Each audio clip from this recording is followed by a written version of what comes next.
కాంగ్రెస్ వస్తే కరెంటు ఉండదన్నారని కానీ ప్రజలకు ఎక్కడా ఇబ్బంది లేకుండా కరెంటు అందిస్తున్నామని మంత్రి పొన్నం ప్రభాకర్ తెలిపారు. కరీంనగర్ జిల్లా చిగురుమామిడి మండలంలో మంత్రి పొన్నం ప్రభాకర్ పర్యటించారు.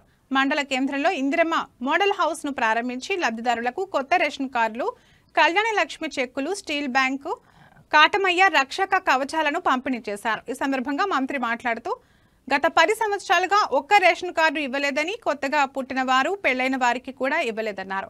ప్రజాపాలన ప్రభుత్వంలో రాజకీయాలకు అతీతంగా రేషన్ కార్డులు అప్లై చేసుకున్న అర్హులందరికీ రేషన్ కార్డులు ఇస్తున్నామన్నారు. హుస్నాబాద్ నియోజకవర్గంలో మొత్తం 1224 ఇందిరమ్మ ఇండ్లు మంజూరు చేసుకుంటే అందులో 400 ఇండ్లు మాత్రమే కట్టారన్నారు.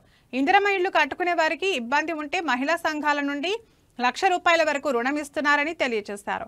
మండలంలో ఇప్పటికీ 20 యూనిట్ల స్టీల్ బ్యాంక్ పంపిణీ చేస్తున్నామని, త్వరలో మరో 17 యూనిట్లు పంపిణీ చేస్తామన్నారు. పర్యావరణాన్ని కాపాడుకోవడానికి, మన ఆరోగ్యాలను కాపాడుకోవడానికి స్టీల్ సామాగ్రి వాడాలన్నారు. భవిష్యత్తులో ప్లాస్టిక్ వాడకుండా అధికారులు చర్యలు తీసుకోవాలని సూచించారు.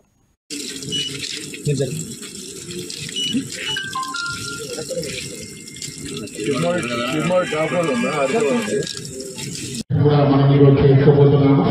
ఇవన్నీ కార్యక్రమాలు ఈరోజు మనం మండలంలో చేసుకుంటున్నాం.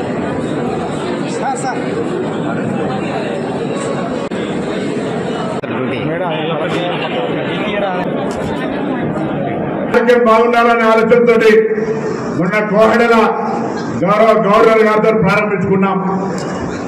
మొన్న ఎరగదుర్తి, భీమదేవరపల్లి, సైదాపురం ఇచ్చుకున్నాం. చిగురుమామిడి కూడా రావాల్సి ఉంటే హైదరాబాద్ అర్జెంట్ గా మీటింగ్ ఉంటే నేను ఆ రోజు వెళ్ళిపోయినా. ఇవాళ ఈ రోజు పెట్టుకున్నాం. రేపు పొద్దున కోహెడ, హుస్నాబాద్, అక్కారపేట మండలం పెట్టుకున్నాం. అప్లికేషన్ పెట్టుకున్న వాళ్ళు గతంలో అయితే మీ ఎమ్మెల్యే సిఫారసు చేస్తేనే ఇస్తామని చెప్పే పరిస్థితి ఎంఆర్ఓల ద్వారా. ఎప్పుడు కూడా మేము అట్లా ఎవరు అర్హత ఉంటే